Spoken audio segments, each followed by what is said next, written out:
ওদেরকে বলেন।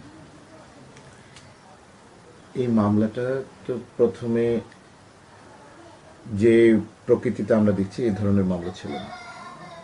ফেলানি 2011 সালে হত্যাকাণ্ডের শিকার হওয়ার পরই বিএসএফের পক্ষ থেকে দিনহাটা থানায় একটি মামলা করা হয়েছিল একই তারিখে সকাল 9:20। যে মামলাটা 11:45 থানায় এন্ডোর্স হয়েছিল ইন্ডিয়ান প্যানেল কোড সহ তাদের ফোর্স অ্যাক্টের সেকশন 14। সেখানে তারা বলার চেষ্টা করেছিল যে ওই দিন ভোরবেলা ভারতীয় এবং বাংলাদেশ বর্ডারের উভয় পাশে অনেক মানুষ সমবেত হয়েছিল, একটা আনলফুল অ্যাসেম্বলি। তখন বিএসএফ এর দুজন জওয়ান অমিয় ঘোষ এবং মহেন্দ্র সিং তারা চেষ্টা করেছে প্রতিরোধ করার, কিন্তু তাতেও এই অপরিচিত বেআইনি জনতা তারাও আরো বিক্ষুব্ধ হয়ে পড়ে। এক পর্যায়ে লাঠি তারপরে পাথর টাথর ছুটতে থাকে। তখনও তারা প্রতিরোধের চেষ্টা করছে। ইন দ্য মেন টাইম দেখে যে একজন এর মধ্যেই কাঁটাতারের বেড়া পেরিয়ে যাচ্ছিল। তখন বিএসএফ এর জওয়ান অমিয় ঘোষ সে তখন সরকারের সম্পদ এবং জীবন রক্ষার জন্য একটা গুলি করে। গুলি করার পরে এই আওয়াজ শুনে অপরিচিত, তাদের ভাষায় অপরিচিত দুর্বৃত্তরা পালিয়ে যায়।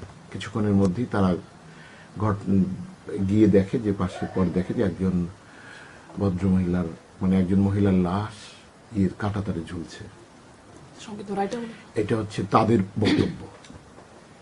এটা দিয়ে তারা দিনহাটা থানায় মামলা করেছিল, কিন্তু বিশ্ববিবৈক বাংলাদেশ সরকার বিজিবি তাদের প্রতিবাদের প্রেক্ষিতে এই বক্তব্যটা আসলে খুব একটা টেকসই হয়নি। ভারতীয়রা চেষ্টা করলেও পরবর্তীতে ভারতীয় কর্তৃপক্ষ তারা একটা ইন্টারনাল ইনকোয়ারি করে, বিএসএফ ইন্টারনাল ইনকোয়ারিতে ফেলানির বাবার সাক্ষ্য গ্রহণ করেছিল। পরবর্তীকালে এটি আদালতে মামলা হিসেবে এটি বিএসএফ এর আদালতে মামলা হিসেবে এটি গড়ায়। সেখানে তারা ভারতীয় দণ্ডবিধির 304 ধারার অপরাধকে আমলে নিয়ে তারা বিএসএফ এর নিজস্ব আদালতে এই মামলাটির আয়োজন করে। আমি যে জন্য বলছি যে বিএসএফ নিজে যখন এই মামলাটি চার্জ করে তখন কিন্তু বিএসএফ নিজেও এগ্রি করেছিল যে অমিয় ঘোষ যে ডিফেন্স নিয়েছে, উত্তেজিত জনতা ছিল, বাধ্য হয়ে সে গুলি করেছে, এইটি কিন্তু তার বক্তব্যটা গৃহীত হয়নি বলে চার্জ হয়েছিল। এবং এক পর্যায়ে সাক্ষী হিসেবে ফেলানির বাবা এবং ফেলানির মামা যে লাশ গ্রহণ করেছিল তাদেরকে আদালত আহ্বান করে। সেখানে বাংলাদেশের পক্ষ থেকে ভারত আহ্বান করলে, বাংলাদেশের পক্ষ থেকে ফেলানির বাবা এবং মামাকে আহ্বান করলে তখন বিজিবির মাধ্যমে তারা চেষ্টা করে। পরবর্তীকালে বিজিবি এবং সরকারের পক্ষে একটি আলোচনা হয় যে সেখানে যেহেতু ফেলানির বাবা এবং মামা যাবে, তো সেখানে তাদের আইনগত দিকটা দেখভালের জন্য একজন আইনজীবীর সঙ্গে যাওয়া উচিত।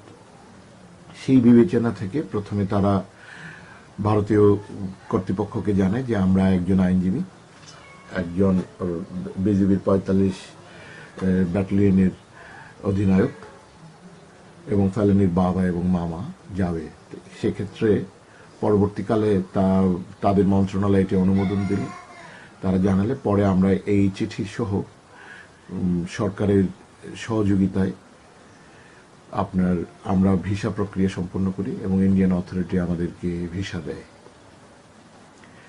আমরা সেখানে যাওয়ার পর বিচারটা শুরু হয়েছিল 13ই আগস্ট, আমরা গিয়েছি 18ই আগস্ট। ফেলানির বাবা এবং মামার সাক্ষ্য গ্রহণ শেষ হয়েছে, একদিনেই সাক্ষ্য হয়েছে, সেটা 19শে আগস্ট, এবং আমাদেরকে 20শে আগস্টে আমরা দেশে ব্যাক করে আসি।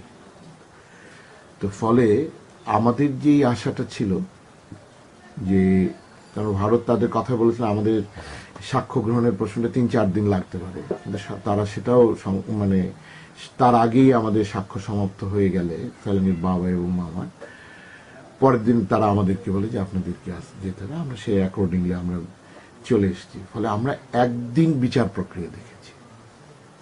আমরা যখন বিচার প্রক্রিয়াটা দেখেছি, তো আমাদের সামনে বিচারটি আমাদের কাছে মনে হয়েছিল যে তখন পর্যন্ত স্বচ্ছ। কিন্তু আমাদের দুর্ভাগ্যের বিষয়টা হচ্ছে যে একদিনের বিচার দেখে সমগ্রটা আন্ডারস্ট্যান্ডিং লেভেলে নিয়ে আসা যাবে না।